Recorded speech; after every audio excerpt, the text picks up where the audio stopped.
Halo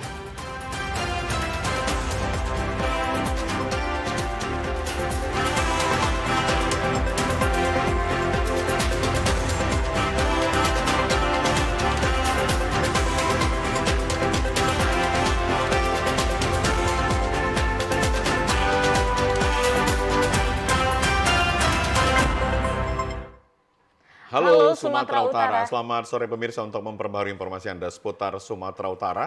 Sumatera Utara hari ini hadir kembali menjumpai Anda edisi Kamis 11 April 2024 bertepatan dengan 2 Syawal 1445 Hijriah. Minal aidin wal faizin. Mohon maaf lahir dan batin. Bersama saya Karyawan Sembiring. Dan saya Udran dari Linka. Sejumlah informasi menarik telah disiapkan oleh tim redaksi kami. Berikut berita selengkapnya.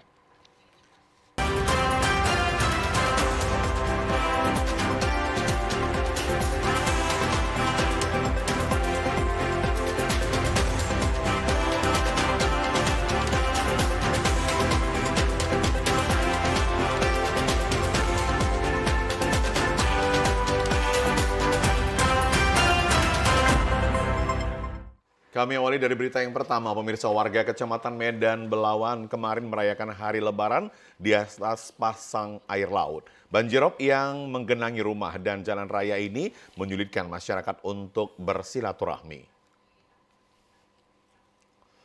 Banjirop yang terjadi akibat pasang air laut menggenangi ratusan rumah warga di Jalan Taman Makam Pahlawan, Kelurahan Belawan Lama, Kecamatan Medan Belawan, Kota Medan.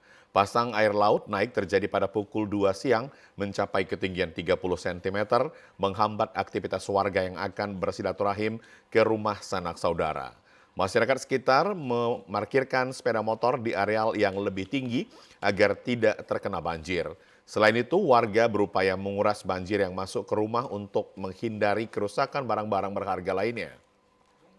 Salah seorang warga Belawan, Fauzia, mengatakan banjirop sudah sering terjadi dan masyarakat merasakan dampak pasang air laut terlebih saat merayakan Lebaran sehingga mengganggu aktivitas masyarakat untuk bersilaturahmi. Warga pun harus senantiasa waktu untuk bersilaturahmi ke rumah saudara seperti berangkat di pagi hari atau malam hari untuk menghindari banjirop. Bu, Ibu tinggal di mana? Jadi dengan kondisi banjir ini udah sering lebaran banjir ini? Selalu, setiap lebaran. Setiap lebaran? Ya. Jadi gimana perasaan Ibu lebaran banjir gini? Gak enak kali lah. Gak enak ya? Harapannya Ibu sama pemerintah apa nih Bu? Ya bisa dibangun lah jalan nih, dicantikkan, tinggikan gitu kan. Warga berharap pemerintah dapat mencapai solusi atau mencari solusi untuk mengantisipasi banjirop yang sering terjadi di Medan Belawan. Pelayanan penyeberangan kapal KMP Sumut 1 dan 2 oleh PT Pembangunan Prasarana Sumatera Utara di Pelabuhan Simanindo, Kecamatan Simanindo, Kabupaten Samosir, libur lebaran lebih ditingkatkan. Dimulai sejak 6 April hingga 16 April mendatang, PT Pembangunan Prasarana Sumatera Utara telah menjadwalkan sebanyak 24 trip pelayanan penyeberangan yang dilakukan oleh kapal KMP Sumut 1 dan 2 dan akan berakhir pada pukul 00 waktu Indonesia bagian Barat. Hal tersebut untuk mengantisipasi terjadinya kepadatan kendaraan yang didominasi milik pengunjung wisata masuk ke Kabupaten Samosir dari Pelabuhan Tiga Ras menuju Pelabuhan Simanindo melalui jalur penyeberangan Danau Toba. Sebelumnya trip penyeberangan tersebut hanya melayani 7 trip setiap harinya.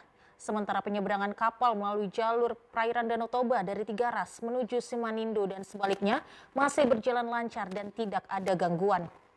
Humas KMP Sumut Koslas Heti Malau mengatakan jadwal penyeberangan kapal KMP Sumut menjadi 24 trip setiap harinya yang akan berakhir pada pukul 00 waktu Indonesia bagian Barat. Telah dimulai sejak tanggal 6 April hingga tanggal 16 April karena adanya peningkatan kendaraan yang masuk ke Kabupaten Samosir. Di H-6 tanggal 6 April sampai tanggal 16 April kita sudah membuat jadwal penambahan trip. Jadwal kita itu sekitar 24 trip yang diperkirakan itu bisa habis di jam pukul 00 per hari. Itu 24 trip. 24 trip. 24 trip. Ya, tapi untuk selebihnya di atas pukul 00 situasional nanti bisa kita tambahkan melihat antrian di lapangan kendaraan. Koordinator Wilayah Kerja Pelabuhan Penyeberangan Simanindo, Bendro Hutapaya menyebutkan perjalanan penyeberangan kapal berjalan normal, tidak ada gangguan cuaca ekstrim.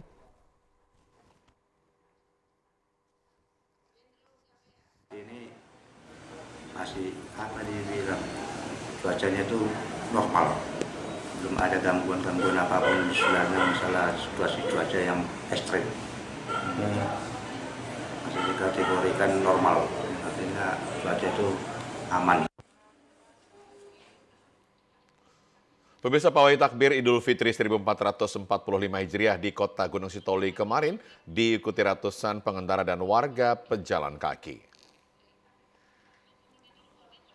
Terdapat 3 kelompok penyelenggara kegiatan takbiran malam jelang Idul Fitri 1 Syawal 1445 Hijriah pada wilayah kota Gunung Sitoli. Kelompok pemerintah, daerah, gabungan masyarakat bekerja sama dengan Majelis Ulama Indonesia. Kemudian kelompok warga Masjid Ilir dan sekitarnya serta kelompok remaja Muslim. Pawai takbir dari 3 titik yang saling berbeda dan menelusuri ruas jalan protokol yang berbeda pula. Khusus kelompok Pemko Gabungan Masyarakat Umum dan unsur Majelis Ulama Indonesia, pawai dimulai dari halaman kantor Wali Kota Jalan Pancasila, Gunung Sitoli menuju Jalan Yosudarso ke arah Pelabuhan Laut Gunung Sitoli, kemudian kembali ke dan menyelusuri Jalan Diponegoro melalui Jalan Kelapa. Sebelumnya rute Jalan Kelapa dan Jalan Sudirman menuju Jalan Diponegoro, kelompok remaja Muslim menggunakan kendaraan roda 2. Terakhir warga Masjid Ilir melakukan takbiran dengan berjalan kaki mengelilingi ruas Jalan Diponegoro menuju Jalan Karet, kemudian kembali ke halaman masjid. Pergerakan seluruh kendaraan berjumlah capai ratusan unit itu cukup ramai dan lancar. Namun sejalan dengan himbauan Kepala Kepolisian mencegah konvoi berlebihan di jalan raya, petugas gabungan TNI, Polri, kemudian Satpol PP dan Dinas Perhubungan mengawasi takbiran yang berlangsung.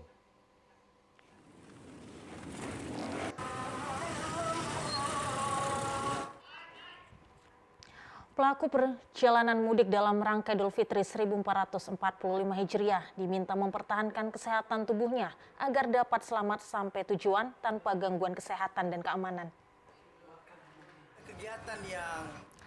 Mendukung aktivitas mudik Lebaran Idul Fitri 1445 Hijriah di Gunung Sitoli dan Kepulauan Nias saat ini, pemerintah telah menempatkan sejumlah posko terpadu yang dilengkapi fasilitas seperti tenaga kesehatan dan petugas keamanan.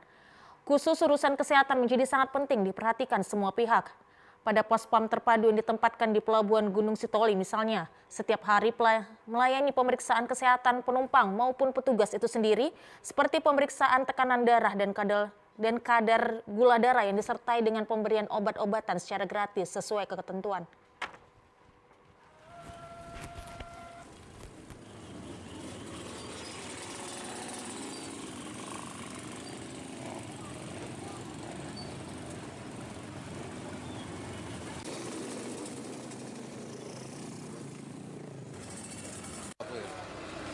Iya, Pak.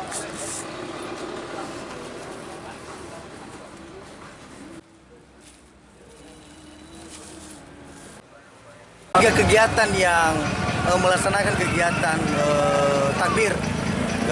Yang pertama dari kantor wali kota, dan tadi sudah terlaksana dengan baik dengan dikawal oleh personil dari Satlantas Polres Nias, di mana rutenya sampai ke Pelabuhan Angin dari kantor wali kota. Dan tadi diperkirakan sekitar 100 unit kendaraan roda 4 dan sekitar 300 unit kendaraan roda 2. Petugas pospam yang terdiri dari sejumlah instansi juga kerap menyerukan himbauan bagi para pemudik untuk memanfaatkan fasilitas kesehatan yang sudah disiapkan karena tanpa dipungut biaya. Kapospam Idul Fitri 1445 Hijriah, Ibda Sinema Harefa menyebutkan, hal ini juga sangat berpengaruh terhadap keselamatan bersama baik dialami pemudik maupun petugas itu sendiri. Pengamanan untuk Pelabuhan Angin Gunung Sitoli kita akan Maksimalkan ya.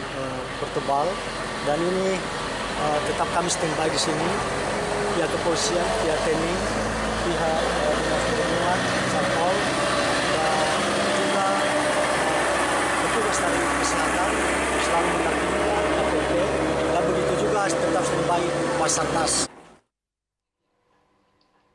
Pemirsa, Forkopimda Sumatera Utara menyebut arus masuk pemudik ke wilayah Sumatera Utara terbanyak menggunakan jalur transportasi udara. Hal itu disampaikan Kapolda Sumatera Utara Irjen Pol Agung Setia bersama PJ Gubernur Sumatera Utara Hasanuddin saat meninjau pos pengamanan di kawasan Lapangan Merdeka. Dalam peninjauan tersebut, Forkopimda Sumatera Utara sebelumnya mendengar paparan oleh personil Polda Sumatera Utara terkait wilayah-wilayah rawan kemacetan selama libur Lebaran.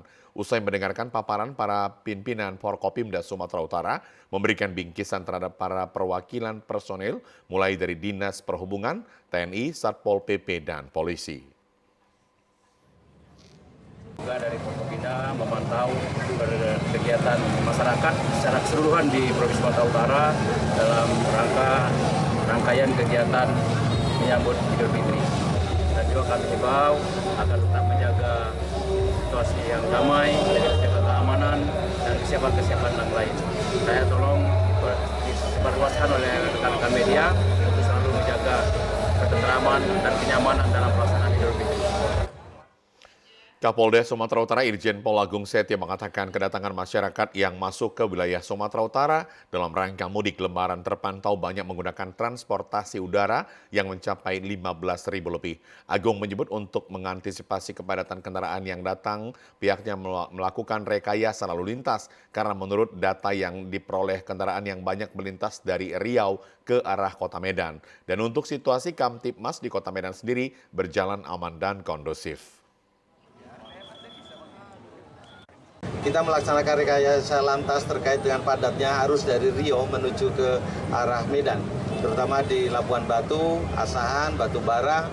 Kita lakukan berapa titik, kita lakukan one way dalam beberapa saat, 2 jam paling lama dan 45 menit paling baru untuk paling sedikit ya, untuk memperlancar arus yang padat di kota Labuan Batu dan di Asahan. Kami terima kasih atas kerjasama seluruh masyarakat yang kemudian tidak menyerobot di antrian jalan dan itu sangat membantu kami untuk memudahkan memperlancar.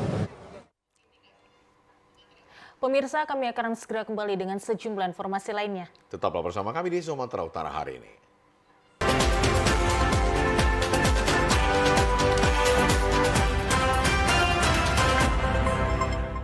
Terima kasih Anda masih menyaksikan Sumatera Utara hari ini. Pemirsa, jalan lintas Sumatera Jalinsum di Kabupaten Asahan selama 2 hari mulai dipadati kendaraan untuk arus balik Lebaran. Kepadatan kendaraan terjadi di perempatan Jalan Jalinsum di Jalan Kartini, Kota Kisaran. Pantauan video udara antrian kendaraan yang didominasi mobil dan sepeda motor mencapai ratusan meter baik yang datang dari Kota Medan maupun dari Kota Tanjung Balai. Perempatan Jalinsum dan Jalan Kartini merupakan salah satu titik yang paling padat selama arus mudik dan arus balik Lebaran. Pasalnya perempatan ini merupakan akses utama menuju gerbang tol Kisaran. Petugas gabungan dari Kepolisian, TNI, Dinas Perhubungan, dan BPBD Asahan bekerja keras mengatur arus lalu lintas untuk mengantisipasi terjadinya kemacetan. Petugas juga memperlakukan penutupan Jalan Kartini sehingga kendaraan yang menuju pusat kota Kisaran harus dialihkan melalui jalan lain. Situasi arus mudik Lebaran 1 hari jelang Lebaran di Simpang Beo Kota Tebing Tinggi, tepatnya di Pos Pam Simpang Beo Polres Tebing Tinggi, hingga malam jelang takbiran masih terpantau ramai lancar. Pada malam takbiran, situasi arus lalu lintas di persimpangan Beo relatif kondusif. Hal tersebut disampaikan Perwira Pengendali Ibda Beni Panjaitan. Adapun lonjakan kendaraan yang mengalami kenaikan yaitu kendaraan roda 2 karena bertepatan malam takbiran sehingga masyarakat Kota Tebing Tinggi melakukan pawai takbiran. Sementara lonjakan arus mudik Lebaran untuk roda 4 terpantau masih relatif aman dan lancar. Seperti diketahui, ruas tol Tebing Tinggi Senaksak saat ini sudah dibuka secara fungsional. Begitu juga Tebing Tinggi Indrapura dan Kisaran jalur dibuka fungsional. Sehingga volume kendaraan yang melintasi Kota Tebing Tinggi terbagi akibat adanya pembukaan tol tersebut. Meski sudah terbagi, petugas yang ada di Pos Pam Simpang Beo tetap waspada dalam mengurai atau mengatur arus mudik Lebaran ini.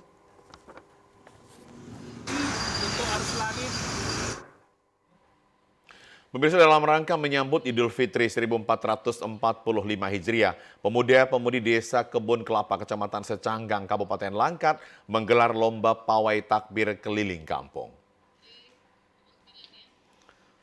Kemeriahan sambut Idul Fitri sebagai hari kemenangan bagi umat Islam dilengkapi dengan pawai takbir dengan membawa obor. Kegiatan pawai obor ini sudah menjadi tradisi bagi warga Secanggang dan menjadi perhatian khusus bagi seluruh pemuda dan pemudi dusun di Desa Kebun Kelapa. Tingginya antusias warga mengikuti takbir keliling setiap tahunnya membuat pengurus Karang Taruna Desa Kebun Kelapa, Kabupaten Langkat mengadakan perlombaan takbir keliling yang diikuti oleh masing-masing dusun yang ada di Desa Kelapa. Ketua Karang Taruna Desa Kebun Kelapa, Kecamatan Secanggang, Uda Syahputra mengatakan, pawai takbir ini menjadi agenda rutin setiap tahunnya dalam menyambut Idul Fitri sebagai hari kemenangan setelah melewati sebulan penuh berpuasa. Kegiatan ini adalah sebuah tradisi yang sudah seharusnya dijaga dan dirawat sehingga akan tetap lestari, mengingat tradisi ini sudah ada sejak zaman dahulu kala yang memiliki nilai budaya tinggi. Dikatakan banyak cara untuk melestarikan takbir keliling atau pawai obor ini, namun salah satu upaya yang dilakukan adalah kegiatan tersebut diperlombakan sehingga setiap peserta dari masing-masing dusun sudah mempersiapkan dengan baik kegiatan pawai obor keliling. Uda Syahputra juga menjelaskan, pawai obor takbir keliling ini merupakan syiar agama, mengumandangkan bahwasannya seluruh umat Islam sudah menjalankan ibadah puasa dan saatnya merayakan kemenangan. Pawai takbir keliling ini dimanfaatkan sebagai sarana meningkatkan silaturahmi di antara pemuda-pemudi desa. Masyarakat semua antusias beserta semua yang ada di desa, termasuk setiap dusun menyediakan peserta yang akan meramaikan Desa Kebun Kelapa ini. Nah, di sini kami juga sebagai pemuda-pemudi Kebun Kelapa di desa ini memberikan bagaimana sih ke depan gitu sebagai masyarakat di Desa Kebun Kelapa agar bisa tetap meramaikan dan melanjutkan program-program pemuda yang telah sebelumnya gitu. Dengan adanya kegiatan malam hari ini, insya Allah dengan bertakbirnya di Desa Kebun Kelapa, insya Allah Desa Kebun Kelapa ini akan mendapatkan keberkahan dari Allah Subhanahu wa Ta'ala. Selain pawai obor takbir keliling sambut Idul Fitri 1445 Hijriah ini juga dilakukan dengan kegiatan melepas petasan ke udara, menambah semarak pawai takbir keliling yang menjadi kegiatan pemuda-pemudi Desa Kebun Kelapa, Kecamatan Secanggang, Kabupaten Langkat. Menyambut Hari Raya Idul Fitri 1445 Hijriah, pemerintah Kota Medan menggelar pawai mobil hias yang dilepas Wali Kota Medan Bobi Afif Nasution. Kegiatan pawai mobil hias ini digelar di dua tempat, yakni di kawasan Kecamatan Medan Marelan dan di sekitar Lapangan Merdeka. Pawai mobil hias ini diikuti seluruh kecamatan yang ada di Kota Medan. Pelepasan pawai mobil hias diikuti oleh Forkopimda Sumatera Utara, PJ Gupsu Hasanuddin, Kapolda Sumut Irjen Agung Setia, serta Pangdam 1 Bukit Barisan, Majen Muhammad Hasan. Antusias masyarakat Kota Medan cukup ramai memadati Lapangan Merdeka. Wali Kota Medan Bobi Afif Nasution mengatakan, kegiatan pawai mobil hias ini merupakan bentuk kemenangan yang dirindukan oleh umat muslim yang ada di Kota Medan. Bobi berharap dengan diselenggarakan pawai mobil hias ini dapat mempererat tali silaturahmi sesama umat muslim maupun warga Kota Medan sendiri. Ya, mudah-mudahan Idul Fitri tahun ini mendapatkan keberkahan seluruh masyarakat Kota Medan, dimurahkan rezekinya mudah-mudahan, dan kepada seluruh masyarakat Kota Medan tentunya secara pribadi pemerintah Kota Medan secara mewakil mohon maaf lahir batin, tentunya ada kekurangan kami baik secara pribadi ataupun secara pemerintahan, kami mohon maaf lahir batin. Pemirsa, seusai sholat Idul Fitri umat Islam biasanya melaksanakan tradisi silaturahmi dengan keluarga, sahabat, dan masyarakat sebagai ungkapan rasa syukur atas hari yang fitri. Pada Idul Fitri, tradisi silaturahmi menjadi sangat kental bagi umat muslim, saling mengunjungi keluarga, sahabat, dan teman-teman, saling memaafkan, bertukar kabar, dan mempererat tali persaudaraan. Idul Fitri momen yang tepat untuk mempererat hubungan dengan keluarga, silaturahmi sangat dianjurkan dalam ajaran Islam. Menjalin silaturahmi juga merupakan perintah Allah Subhanahu wa Ta'ala seperti yang dilaksanakan perguruan Al-Azhar Medan kemarin pagi. Pembina Yayasan Haji Rahman Nasution Haji Mahyujar Nasution didampingi pengurus yayasan pada silaturahmi Hari Raya Idul Fitri setiap tahun selalu dilakukan dengan masyarakat dan para guru-guru. Silaturahmi menjadi amalan yang dapat memperlancar rezeki dan menambah usia. Mahyujar menekankan Al-Azhar selalu meningkatkan mutu pendidikan dalam menghasilkan generasi muda yang berkualitas. Haji Mahyujar Nasution komitmen perguruan Al-Azhar dalam melahirkan alumni yang memiliki ilmu agama dan ilmu pengetahuan. Sementara itu, perguruan Al-Azhar juga akan selalu berupaya untuk menjadi bagian terpenting bagi masyarakat sekitar. Menghadapi Lebaran maupun cuti bersama tahun 2024, PT Pertamina Patraniaga memastikan ketersediaan energi tabung gas LPG di tengah masyarakat mencukupi dan pelayanan pendistribusian mulai tingkat agen hingga pangkalan tetap beroperasi. Kebutuhan energi tabung gas LPG saat libur Lebaran dan cuti bersama tahun 2024 merupakan salah satu kebutuhan pokok masyarakat, dipastikan tidak terjadi kelangkaan. Guna mengantisipasi kelangkaan tersebut, Tim Manajemen Mor 1 Sumbagut dan Komisaris PT Pertamina Patraniaga meninjau langsung ke stasiun pengisian dan pengangkutan bulk LPG SPBE Medan Marelan kemarin siang. Menghadapi libur Lebaran, aktivitas operasional pendistribusian gas LPG tetap beroperasi dengan memprioritaskan keselamatan kerja. Untuk kenaikan konsumsi tabung gas LPG di musim libur Lebaran diprediksi 4% secara nasional dibandingkan dengan angka reguler atau rata-rata normal. Sementara untuk Sumatera bagian utara juga turut mengalami kenaikan dengan prediksi sekitar 8%.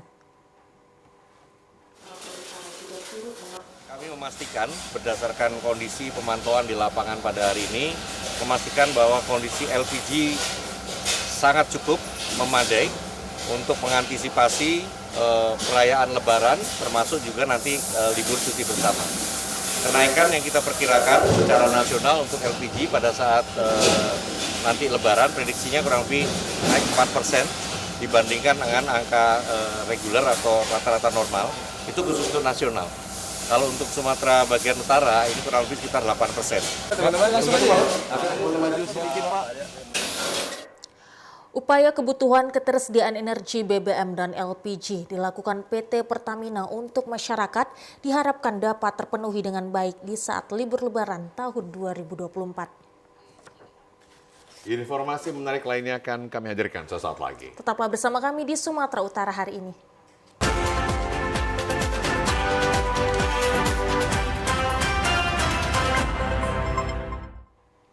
Terima kasih masih bersama kami di Sumatera Utara hari ini. Pemirsa, libur Lebaran 2024, tempat pencucian motor ramai dikunjungi warga karena warga yang merayakan Idul Fitri ingin agar sepeda motor yang digunakan bersih dan nyaman untuk dipakai. Beginilah kondisi salah satu tempat pencucian motor di kawasan Jalan Karya Bakti, Kota Medan. Terlihat masyarakat beramai-ramai datang untuk mencuci kendaraan roda 2 mereka. Mereka mencuci motor agar terlihat bersih dan nyaman digunakan pada saat berkunjung ke rumah sanak saudara untuk bersilaturahmi. Di tempat pencucian motor ini tergolong cukup terjangkau, di mana untuk satu sepeda motor yang dicuci bersih dipatok harga hanya Rp15.000 saja. Mujiono, pemilik tempat pencucian motor, mengatakan bahwa sebelum hari Lebaran sudah 70 motor yang datang untuk dicuci. Mujiono menyebutkan dirinya bersama para pekerjanya sempat kewalahan mencuci motor konsumennya karena keterbatasan alat cuci. Namun hal itu tidak menyurutkan semangatnya dan para pekerjanya. Ya lumayan lah. Ya sekitar puluhan juga lah yang masuk gitu. Kalau untuk hari ini udah ada 40 lah gitu. Sampai sore nanti Pak, bisa berapa Pak nanti? Ya sekitar ya 100 bisa lah nanti sekitar sampai jam 5. Udah seminggu inilah rame ya. Nah, ya kalau kita ini ya kewalahan ya memang tetap kewalahan ya. Yang namanya kita mesin cuman satu ya tetap kewalahan. Pemirsa, mobil minibus pemudik yang datang dari Pulau Jawa menuju Kecamatan Batang Natal terjun ke jurang sedalam 20 meter. Akibat insiden kecelakaan tunggal ini, satu penumpang minibus meninggal dunia. Diduga supir mengantuk saat perjalanan mudik, minibus berplat nomor polisi F1838HN jatuh terguling ke dasar jurang di Jalan Lintas Penyambungan Natal, tepatnya di Kelurahan Tanobato, Kecamatan Penyambungan Selatan, Kabupaten Mandailing, Natal. Supir yang mengantuk pada saat berada di jalanan yang curam, disertai belokan yang tajam serta tidak adanya lampu penerangan jalan, diduga menjadi penyebab kecelakaan. Diketahui mobil pemudik yang ditumpangi suami istri ini terguling ke dasar jurang yang penuh bebatuan pada malam hari sekitar pukul 11 malam kemarin. Akibat kejadian ini, 1 orang penumpang minibus itu meninggal dunia. Sementara 1 orang lagi mengalami luka yang cukup serius hingga harus dilarikan ke puskesmas terdekat untuk mendapatkan perawatan medis. Terlihat 1 alat berat sedang melakukan evakuasi mobil merek Toyota Innova putih dari dasar jurang. Malam kira-kira jam 11. 2 orang, suami istri. Itu rencananya mau kemana dia tuh, Bang? Batang Natal Marathon. Ke Batang Natal, pulang dari mana dia? Sebanggar Penyambungan, Bang. Nggak pasti, Bang. Oh, nggak pasti, Bang, ya. Jadi itu penyebabnya kira-kira kenapa itu, Bang? Apa dia ngantuk, apa gimana? Nggak tahu jalan? Kami datang sudah di bawah, Bang. Dari bawah, Bang, ya. Jadi Orang abang tiba ke sini, mobilnya tiba-tiba udah di bawah. Hari Raya Idul Fitri 1445 Hijriah dimanfaatkan puluhan warga untuk meraup keuntungan lebih banyak. Di Kota Medan, warga memilih menjadi pedagang musiman, menjual main-mainan anak-anak dengan omset mencapai 3 juta rupiah lebih per hari. Beginilah suasana simpang bundaran Pelabuhan Belawan, Kota Medan. Puluhan warga menggelar dagangan berupa mainan anak-anak di hari pertama Lebaran Idul Fitri 1445 Hijriah. Pedagang musiman menjual berbagai jenis mainan, mulai dari boneka, mobil-mobilan, hingga yang paling laris manis, yakni pistol dan senapan mainan. Yati, salah seorang pedagang musiman, mengatakan lebih memilih berjualan mainan anak-anak di hari Lebaran pertama, dikarenakan keluarga yang jauh dan sudah bersilaturahmi dengan tetangga di pagi hari. Yati mengaku dengan berjualan mainan anak-anak dapat meraup keuntungan hingga 3 juta rupiah per harinya.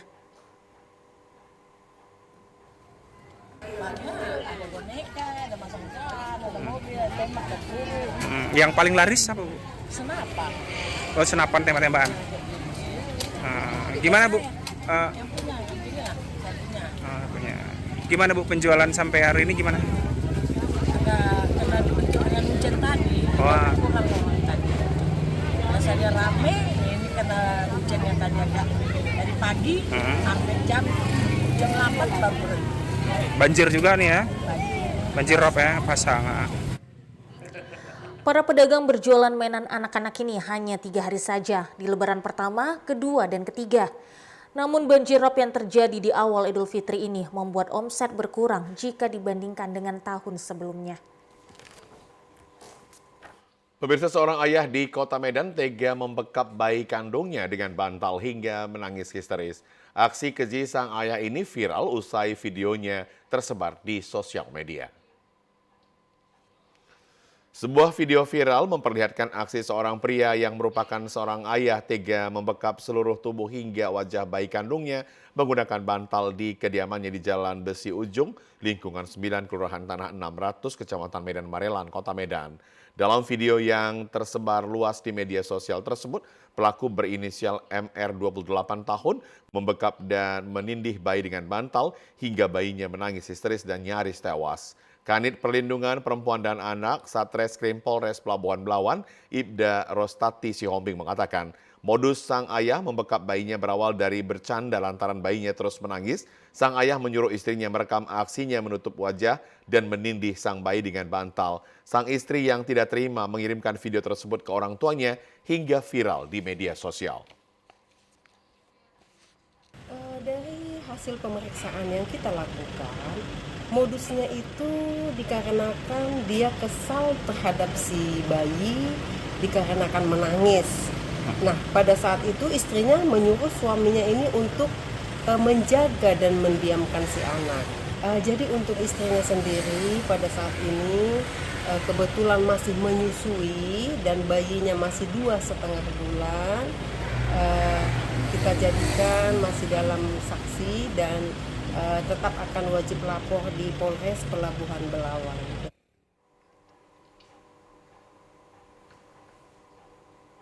Tim SAR gabungan akhirnya menemukan bocah yang hanyut saat bermain di sungai bersama teman-temannya. Bocah malang tersebut ditemukan dalam kondisi meninggal dunia. Inilah proses evakuasi jasad korban Ardiansyah, pria berusia 8 tahun warga Kisaran yang hanyut terseret arus Sungai Silau sejak Senin 8 April 2024 lalu. Komandan Pos SAR Tanjung Balai Asahan, Romi Ersa mengatakan, peristiwa terjadi saat korban bersama temannya sedang mandi di Sungai Silau. Diduga kelelahan, korban tak mampu melawan derasnya arus sungai hingga akhirnya hanyut terseret arus. Jasad korban ditemukan Selasa, 9 April 2024, sekitar 3 km dari awal pertama korban hanyut. Selanjutnya tim gabungan mengevakuasi jasad korban dan diserahkan ke rumah duka.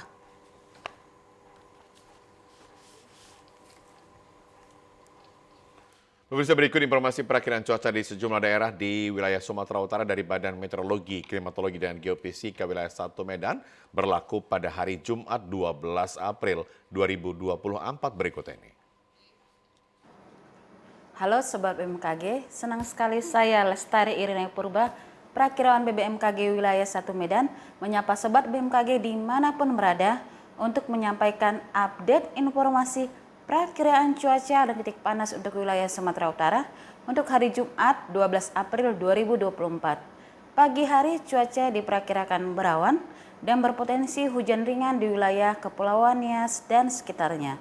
Untuk siang hingga sore hari, cuaca diperkirakan berawan dan berpotensi hujan ringan di wilayah Deli Serdang, Serdang Bedagai, Tebing Tinggi, Batu Bara, Asahan, Tapanuli Utara, Humbang Hasudutan, Fakfak Barat, Tapanuli Tengah, Sibolga, Tapanuli Selatan, Padang Sedempuan, Padang Lawas Utara, Mandeling Natal, dan sekitarnya. Untuk malam hari, cuaca diperkirakan hujan ringan hingga lebat di sebagian wilayah Sumatera Utara dengan potensi hujan lebat terjadi di wilayah Tapanuli Tengah, Sibolga, Tapanuli Selatan, Padang Lawas, Mandeling Natal, dan sekitarnya. Untuk dini hari, cuaca diperkirakan berawan untuk seluruh wilayah Sumatera Utara. Suhu udara di Sumatera Utara diperkirakan 16 hingga 33 derajat Celcius dengan kelembapan udara berkisar antara 60 hingga 95%.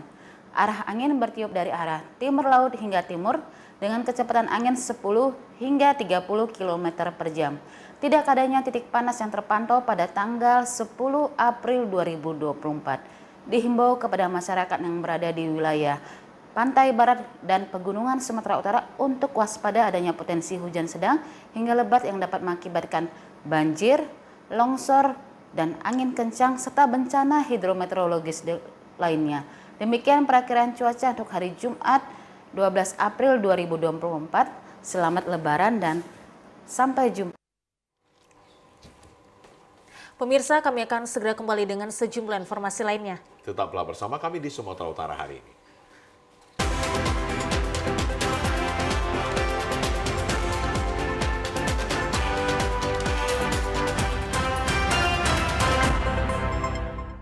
Pemirsa, dalam upaya meningkatkan perekonomian masyarakat di Padang Lawas, terdapat agrowisata kebun durian dengan luas 5 hektar.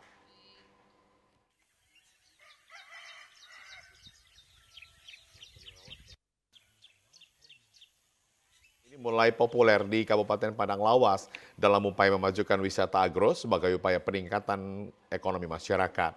Seperti agrowisata kebun durian milik Haji Sujito yang berada di Desa Ujung Batu 3, Kecamatan Hutaraja Tinggi yang luasnya mencapai 5 hektar, berawal dari hobinya memakan buah durian yang tentunya mengeluarkan uang lebih. Apalagi jenis durian musangking, durian hitam, sumber tembaga, dan bawor yang saat ini masih diekspor dari luar negeri. Saat ini kebun durian miliknya sebagian sudah berumur 40 bulan dan diupayakan tahun ini sudah mulai berbuah.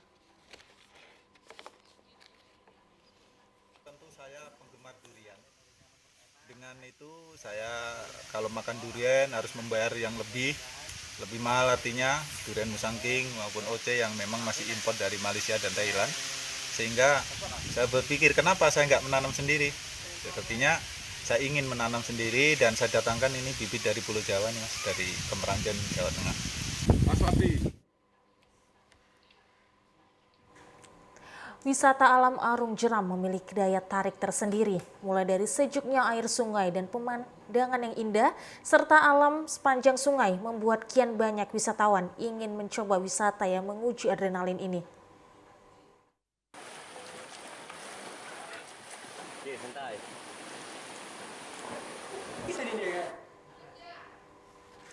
Objek wisata Arung Jeram di Desa Simonis, Kecamatan Aek Natas, Kabupaten Labuhan Batu Utara, berlokasi di kaki Bukit Barisan yang memiliki suasana alam yang masih asri, jauh dari pencemaran dan polusi.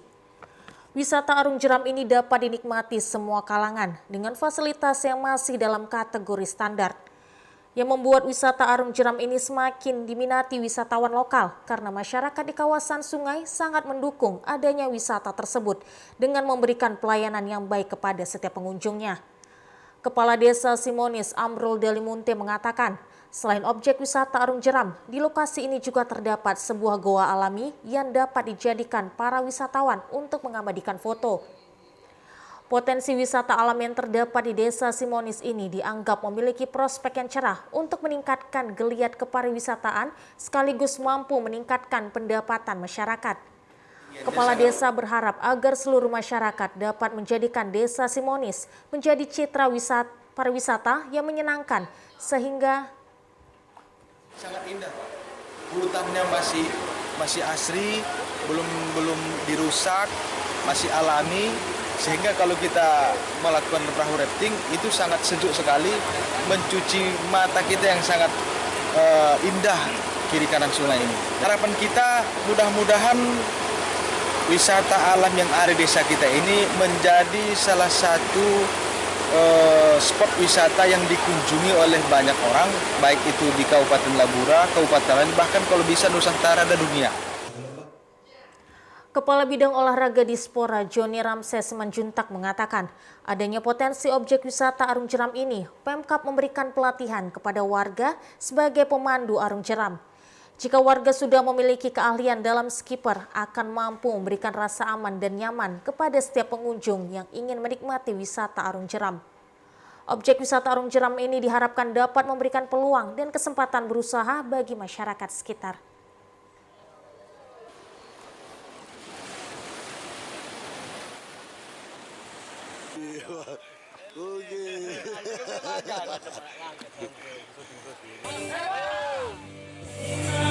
Ya, harapan kami ya untuk objek wisata yang ada di Kumar Simonis ini, bahwasanya objek wisata ini bisa membangkitkan ekonomi masyarakat dan membuka lapangan pekerjaan, karena dengan adanya objek wisata ini maka perekonomian yang ada di Kecamatan Aek Natas bisa membantu masyarakat dan mengurangi juga tingkat pengangguran. Ketika pengunjung datang ke tempat objek wisata ini menjadi ikon Labuan Batu Utara dan bisa kita nikmati, dan kami berusaha untuk melayani yang terbaik. Bahwasanya objek wisata di Labuan Batu Utara ini sangat luar biasa. Kepala Desa dan masyarakat Desa Simonis tengah mengupayakan promosi wisata Arung Jeram sehingga tidak hanya dikenal masyarakat lokal, tetapi dapat diketahui masyarakat dari kabupaten lainnya, bahkan di luar Provinsi Sumatera Utara.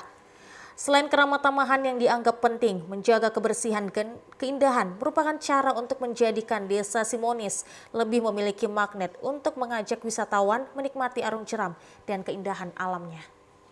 Ya, pemirsa, informasi tadi mengakhiri Sumatera Utara hari ini. Mewakili seluruh kerabat kerja yang bertugas, saya Keriawan Sembiring. Dan saya Audranda Rolinka mengucapkan minal aidin wal faizin, mohon maaf lahir dan batin. Sampai jumpa.